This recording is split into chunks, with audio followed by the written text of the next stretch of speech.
Olá, jovem. Nesse vídeo eu vou falar para você uma coisa que é essencial para que você comece a entender como é que você vai fazer um atendimento em um paciente, seja ele vítima de trauma, vítima de um mal súbito, né?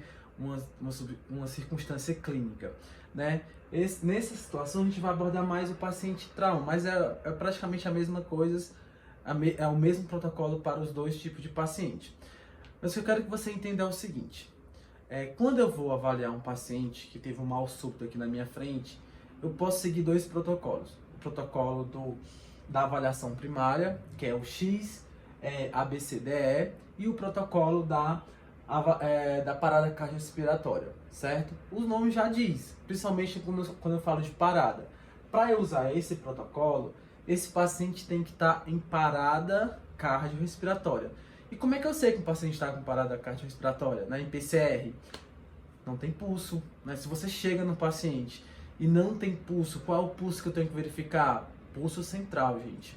Lembra que quando o nosso corpo está entrando em colapso, o nosso organismo ele é inteligente, então ele vai priorizar, né, o fluxo sanguíneo para os órgãos nobres, para o cérebro. Por isso que um dos pulsos que a gente vai palpar, né, para ver se o paciente tem ou não está em situação de parada, é o pulso carotídeo, né? Pode ser o pulso femoral. Não vai ver pulso periférico não, certo? No paciente com parada, porque não vai ter. Porque os músculos, né, os músculos esqueléticos, eles demoram, aguentam muito tempo sem oxigênio. Então, eles não têm a prioridade. A prioridade é central. Coração, cérebro, pulmão, rim. Então, esses órgãos que vão ser prioritários, tá bom? Então vamos lá. Se eu chego no paciente, certo? E esse paciente está vivo, ou seja, ele tem pulso central, certo? Ele pode até estar inconsciente, estar desmaiado, mas ele tem pulso. Qual é o protocolo que eu vou seguir para atender esse paciente? Eu vou seguir uma ordem, gente. Eu não vou atender de qualquer jeito. Eu preciso seguir uma ordem, eu preciso sistematizar esse atendimento. E como é que você vai fazer isso? Usando o X, A, B, C, D, E, certo? Isso é uma forma de sistematizar seu atendimento. E por que é essa ordem, né? Por que é isso? Gente, é a ordem que mata mais. Então você vai identificar primeiro e identificou, tratou e resolve. Não dá para passar para a outra etapa sem resolver o que você tá ali. Por exemplo, se eu tô aqui no A, né, que é estabilizar a cervical e abrir via aérea. Se eu não consigo fazer isso, eu não posso passar para o B. Se eu não posso B, eu não posso passar para o C, certo? Então o que eu quero que vocês entendam é isso.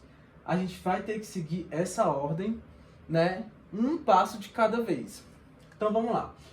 No atendimento, né, primário, na avaliação primária, um paciente vítima de trauma, né, quando você chega na cena, esse X ele foi acrescentado recentemente. E o que quer dizer esse X? É porque assim, é claro, né, gente, se eu chego numa cena e vejo o meu paciente lá com sangramento importantíssimo, ou seja, tem uma amputação, com sangramento principalmente arterial, né, é claro que é aquilo que vai matar primeiro, certo? Mas o que acontecia? Muitas vezes os pacientes tinham um pequeno corte, alguma coisa como sangue vermelho, chamando atenção, quando o pessoal ia atender, ia logo para o corte e esquecia o resto.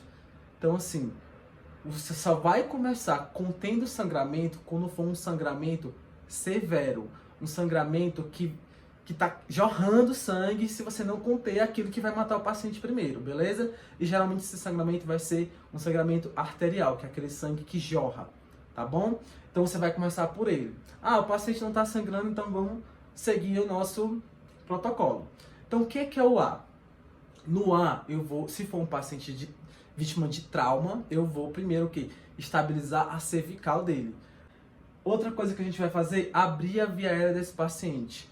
Gente, se o ar não chega lá no pulmão, não adianta. O que vai matar primeiro ele é a hipóxia. Então eu tenho que ver se tem alguma coisa aqui na cavidade neural que está impedindo do ar chegar até o pulmão. Geralmente, o que acontece? Quando o paciente tem um mal súbito, está em inconsciência, a base da língua dele cai e vai obstruir a passagem desse ar, certo? Então, um dos principais motivos de obstrução de via aérea é a queda da língua, tá bom? Então, a gente fazendo essas técnicas de All-Thrust ou Lift, eu consigo tirar essa base da língua lá e desobstruir, beleza? Eu vou fazer outros vídeos mostrando isso passo a passo, mas eu quero que vocês entendam essa sequência. Depois, desobstruir a via aérea, agora o ar pode passar. Só que, ok, o caminho tá livre, mas o cara não ventila, certo? Então, eu não fiz nada, né? Então aí eu vou ter que fazer agora o quê? O B. Resolver o B, boa ventilação. Ver se esse paciente está ventilando, se ele tem movimento respiratório, se está simétrico, se tem alguma coisa que impede esse paciente de ventilar. Fazer esse movimento, certo? Porque agora eu desobstruí. Então, agora, garanto que esse paciente está ventilando. Se ele tinha alguma coisa apertando, vou lá, tinha alguma coisa em cima do tórax dele, tiro. Então, vou garantir que esse paciente também tem uma boa ventilação. Depois disso, eu vou para o C. O C é avaliar a circulação, certo?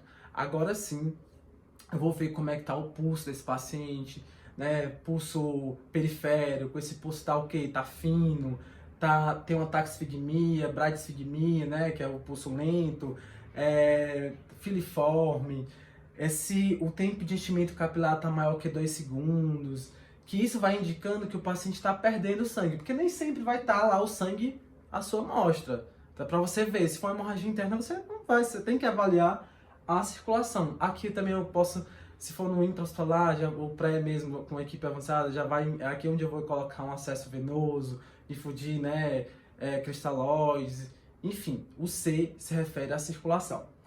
Depois que eu resolvo o C, aí eu vou para o D. O D, o que eu vou fazer? Eu vou avaliar a disfunção, como é que está o nível de consciência desse paciente, se ele tem alguma disfunção neurológica. Aqui você deve lembrar que eu sempre falo, e todo mundo vai ter que saber isso em algum momento, porque a vida toda a gente usa, gente. Eu já trabalhei na enfermagem, no pré-hospitalar, no intra, sempre você vai usar essa escala de Coma de Glasgow, que é para avaliar o nível de consciência desse paciente. Então ela é usada tanto no pré-hospitalar quanto no intra-hospitalar o tempo todo. Então a gente vai ter que saber, eu vou gravar um vídeo sobre isso também, não se preocupe. E depois que eu avalio a disfunção neurológica, é uma hipóxia, que tem uma deficiência de oxigênio, consigo resolver? Vou pro próximo, que é expor o paciente. Eu vou ter que expor esse paciente para identificar se ele tem mais alguma lesão que eu não estava vendo. Porque às vezes você não tira a camisa, aí ele tem um hemotórax. Aliás, um trauma perfurante no tórax, né? Um tórax aberto. Então você vai ter que ir lá e tampar esse tórax, esse ferimento. Se tem um trauma abdominal, ou trauma abdominal contuso, então tem digamos, um sangramento ali importante, o paciente está com sinais de hipovolemia, então tem que levar para o hospital imediatamente. Né? E controlar o ambiente, não pode ser um ambiente frio, porque a hipotermia é uma das causas de parada, então não é isso. Isso é avaliação primária no paciente que está vivo. Não quer dizer que esse paciente, na hora que você está fazendo aqui esse protocolo todinho, quando chegou aqui no C, ele para. Se ele para, gente, você automaticamente esquece isso e vem para esse daqui, que é o protocolo de parada. O paciente está em parada cardiorrespiratória, a primeira coisa que você vai ter que fazer, né? Claro, se ele tiver com aquele sangramento importante, você resolve logo esse sangramento.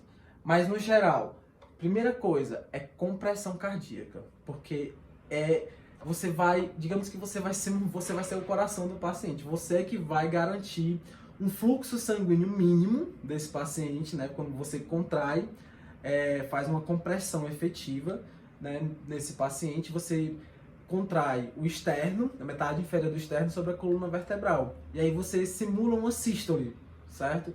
E aí você garante um fluxo sanguíneo mínimo para esse paciente, perfunde as coronárias, né? O próprio coração, porque ele precisa de sangue, né? De oxigênio para poder estar ali se mantendo, também não entrar em isquemia. Sistema nervoso central, que é uns 4 minutos sem circulação, né, no cérebro, eu já começo a ter dano cerebral irreversíveis, certo? Depois que eu começo as compressões, aí faço as compressões e a estabilização da coluna cervical e abertura de via aéreas, que aí tem aquela coisa, se o paciente não tiver com via aérea definitiva, eu vou fazer 30 compressões, né, para 2 ventilações. Lembrando, quando você vai, a primeira coisa que você tem que fazer é estabilização cervical. Ah, mas estabilização cervical, por quê? Porque não abrir via aéreas. Porque, gente, estabilizar uma cervical demora bem 10 segundos. Então, se você primeiro for garantir a via aérea, né, abrir a via aérea, para depois estabilizar, na hora que você abrir essa via aérea, se você usar uma técnica inadequada, você já pode causar uma lesão cervical nele. Então, primeiro estabiliza e depois vai lá e abre a via aérea, né, se tiver obstruído com resto de dente, ou se é só a base de língua, ou se tem sangue, vômito, vai retirar aquilo ali para abrir essa via aérea e vai, depois que abriu essa via aérea, vai fazer o que? A ventilação, que é o CAB. Faz compressão, depois abre a via aérea e depois vai fazer a ventilação, que geralmente a gente vai usar o que? O AMBU, que é o sistema bolsa, válvula, máscara. Quando você fizer essa ventilação, gente, pelo amor de Deus, tentem identificar, observar se o tórax do paciente está expandindo, certo? Porque se não tiver, aquela sua ventilação não está servindo, certo? É muito como a gente trabalhava, se eu chegava nos hospitais, em algum local, e a pessoa estava fazendo a ventilação e não era uma ventilação efetiva, não tava de fato fazendo com que o oxigênio chegasse lá nos alvéolos para ter troca, né? Para ter a respiração de fato, a hematose. Então, assim, quando faz a ventilação, você tem que garantir que esse ar está chegando lá na porção onde há trocas gasosas, certo? E assim, esse vídeo é para introduzir a vocês um pouco do que a gente vai desenvolver em outros vídeos. Não dá? Cada letrinha dessa aqui eu poderia falar um vídeo só para isso, mas o vídeo vai ficar longo demais, não é o caso, não é o objetivo desse vídeo. O objetivo aqui é que vocês entendam quando eu vou usar esse protocolo, quando eu vou usar esse protocolo. Detalhe, se você está aqui, ele para, né, percebe, você está fazendo o A, o paciente parou, você vem automaticamente para cá e você vai começar CAB. O X, gente, é só em caso de ter um sangramento severo, certo? Mas geralmente você vai usar o ABCDE e CAB, tá? Então, paciente vivo, uso esse protocolo, ABCDE. Paciente em parada cardiorrespiratória, faz o CAB, compressão, depois abre a via aérea, né? Claro, se for um paciente vítima de trauma ou de queda da própria altura, né? Pelo risco de lesão da cervical, primeiro você vai fazer a estabilização da coluna cervical e depois, isso é uma coisa bem rápida, e depois você abre a via aérea, né? Lembrando, abre a via aérea, faz o chin lift ou de altrost, que é aquele do ângulo da mandíbula, a gente vai ver depois, e depois ventilação, tá?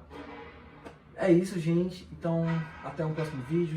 Comente aí se você gostou desse vídeo, o que a gente pode melhorar, como a gente pode abordar. Pode ter ficado um pouco longo, mas é porque é um tema que realmente que eu gosto bastante. Tem muita coisa da prática para trazer para vocês, mas o que eu quero que vocês entendam de início é isso. Essa diferença aqui que é importantíssima.